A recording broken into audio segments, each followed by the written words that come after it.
In this video, guys, we're going to look at, is interference blocking your trading performance? Stay tuned.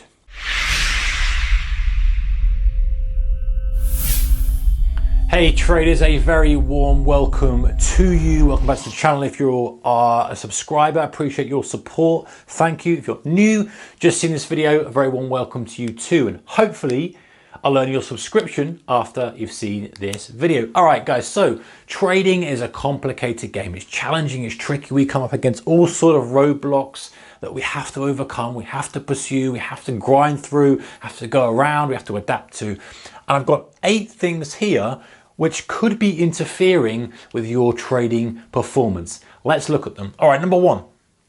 You don't believe your strategy is profitable. What do I mean by interfering, by the way? This is stuff that's making you not execute your strategy, not trading. It's causing some kind of conflict within you that's affecting the way you trade. And addressing this will help you push on to the next level, take you to the next station, get you to where you want to be. All right, you don't believe your strategy is profitable. This is a big one. I think it's number 1 for a reason. I put it number 1 for a reason. Many people have a strategy they're executing. They don't genuinely believe that is profitable. They might try and convince themselves, but they've got no proof of it. They've got no reason to think that it's going to work for them. And so they hesitate. They don't pull the trigger. They don't take every single trade. The best way around this I've found is, and this is my personal thing, other people have got other ways of doing it, comment in the comment section below about this one, is to just execute the thing anyway. Do 10, 20 trades and prove to yourself in real time, forward testing, that this thing works. Yes, you can back test. Yes, you can do all this kind of stuff as well. And if that suits you, great, go for it. But for me, I want to execute. I don't even need a massive sample size. I need to know, hey, 10 trades in the last week, 2 weeks, whatever. This is my outcome. It's a good, solid strategy that's working. I feel comfortable taking it. It might not work at some point in the future, and I'm sure it'll have to be adapted, and strategies never work forever. But for me, that's enough to feel comfortable. I can pull the trigger with some bigger size. So having the belief that your strategy is profitable, however you need that belief. You can't trick yourself, but you need the belief that say, hey, this is a good strategy. It's going to work well for me. All right, number 2. Fear of loss. Another big one, guys, is you're trading, you're scared, you don't want to lose. I don't want to lose, don't want to lose, don't want to lose. Hey, you've got to get rid of that. You've got to love the loss. You've got to love the loss. The big players, the big traders from current and past, Jesse Livermore, from the past, Paul Tudor Jones now, they are good losers. They know how to lose well. Cut the losers, move on to the next. Cut the losers, move on. Learn from the losers. Don't fear it, because it's a good part of trading. It's always going to be there. You need to overcome the fear, because loss is always going to happen in trading. So try and eliminate that. Number 3, anxiety. Some people are generally anxious. They're worried. They're concerned about the outcome of it. Hey, once you've placed that trade, you have no control over it. So make sure your risk is managed. Make sure you're comfortable with the position size. What's the worst case scenario here? Where's my stop loss? Where's the risk? Where's the risk? Am I comfortable with that? Accept it and pull the trigger. And then what will be with it.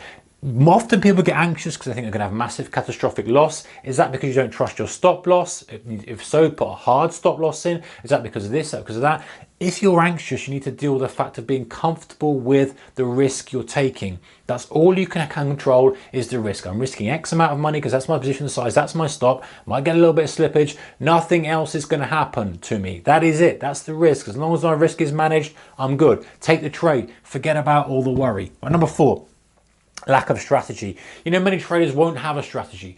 More traders actually are finding that many people don't have a strategy. They're shooting from the hip. 1 minute they're buying breakouts. Next minute they're fading highs. Next minute they're trading this pattern, that indicator, this, that. And they're flicking from place to place. And of course, if without strategy, one day you're going to take it, next day you're not. One day you'll fade it, one day you'll follow it. One day you're momentum, one day you're counter trend. And you're all over the place. So of course your subconscious doesn't really want to commit, and it's interfering. It says, hey, this seems random to me. It feels like you're tossing a coin, even though you're trying to map it or wrap it into a strategy appearance, it's not really. So lack of strategy is a big one, guys. Make sure you've got a decent strategy and trading plan. All right, number 5. Past experience. If you've been hammered in the market before, you know what, that's going to have scarred you a bit. You're going to think, oh man, I lost a serious amount of money trading. I'm nervous, I'm cautious.